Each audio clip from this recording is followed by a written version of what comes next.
Hold your breath, because what happened on that electric October night in CNN's dazzling Hudson Yards studio wasn't just another political interview.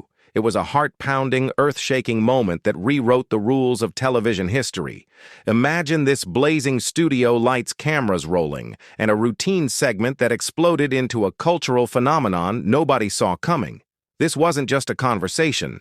It was a revolution, a raw, unfiltered clash of ideas that left jaws on the floor and viewers worldwide glued to their screens. Before we unravel the mind-blowing details, smash that subscribe button and hit the notification bell, because you cannot miss the full story of this game-hanging moment that's flipping American politics upside down. The scene was set in CNN's high-energy Hudson Yards studio, a fortress of modern media where every detail is planned with precision. Producers race through hallways, headsets buzzing with last-second orders, makeup artists added final touches to guests pacing nervously in the green room, technical crews checked equipment, ensuring the network's primetime lineup would shine.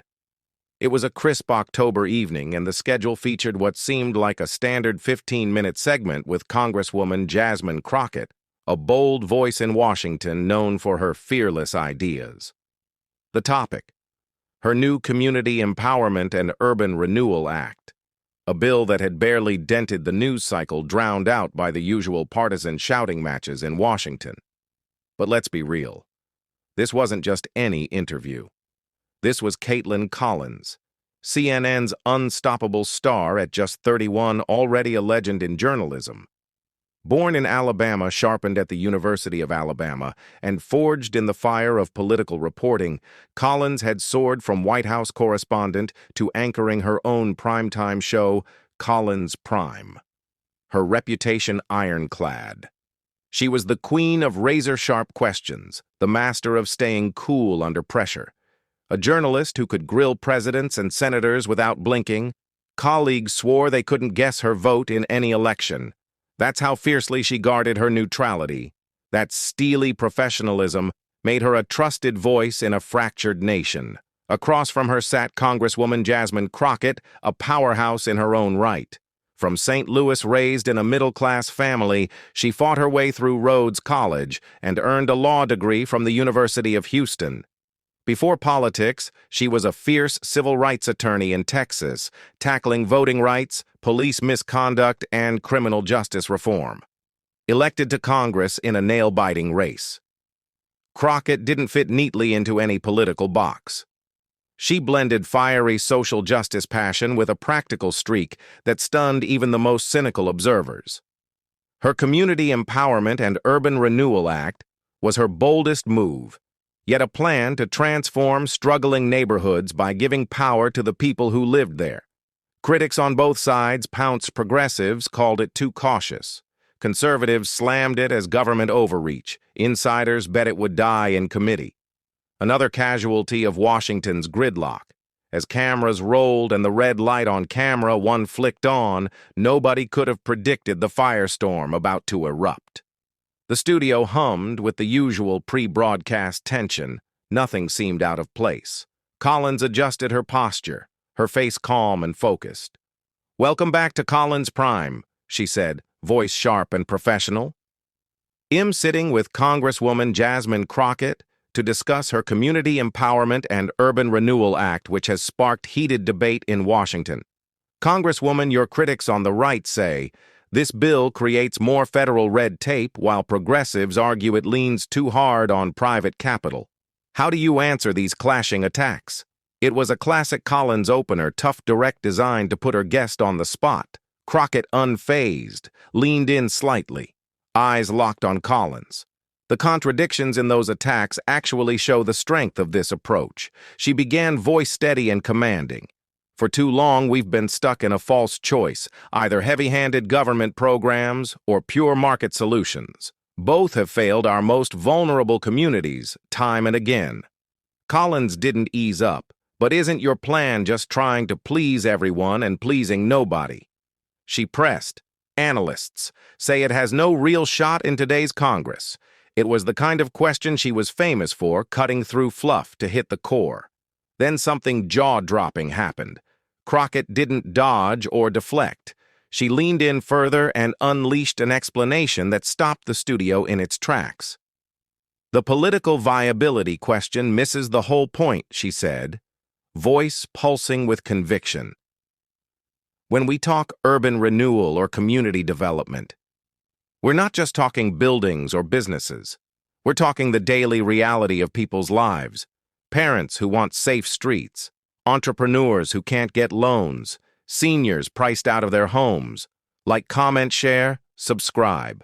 What followed wasn't the usual political hot air or vague promises. Crockett delivered a masterclass in policy, breaking down her bill with crystal-clear precision.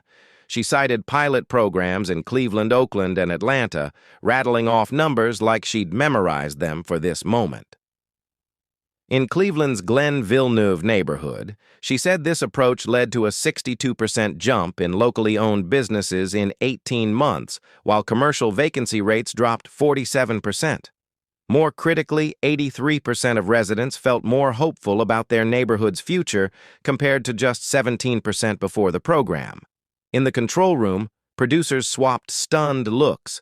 Collins, usually scribbling follow-ups, was frozen eyes glued to Crockett. Her notepad sat untouched. The teleprompter operator, expecting the usual back and forth, hesitated as the script veered off track. Crockett wasn't just answering questions, she was painting a vision so vivid, so grounded in results, it demanded everyone's attention. The key isn't the funding. Crockett pressed on pulling out a tablet to show a simple diagram. It's the governance structure. This model puts power in residents' hands with 60% of board seats on community development corporations reserved for locals. It pairs that local control with federal resources and private capital resources. These communities have been denied forever. The diagram showed traditional urban development bogged down by bureaucracy versus her streamlined, community-driven approach. It was clear, compelling, impossible to ignore. Collins, who'd normally interrupt by now, stayed silent. The control room director, sensing the shift, spoke into her earpiece. "Kaitlan, maybe push her on the funding." But Collins didn't respond. Instead, she asked a question off-script. "Congresswoman, you're describing outcomes both progressives and conservatives claim to want but haven't delivered. What makes your approach different from past urban renewal efforts that left communities worse off?" It was the opening Crockett needed. "That's the right question," she said, voice brimming with passion. Past efforts, whether government-led in the 60s or market-driven in the 90s, had one fatal flaw. They were designed by people who didn't live with the consequences. Liberal approaches often bred dependency. Conservative ones ignored structural barriers. Both saw community members as passive recipients, not active agents of change. As Crockett spoke, something wild was happening. Collins' trademark neutrality. The cool detachment that defined her career started to crack. Her eyes widened, posture shifted.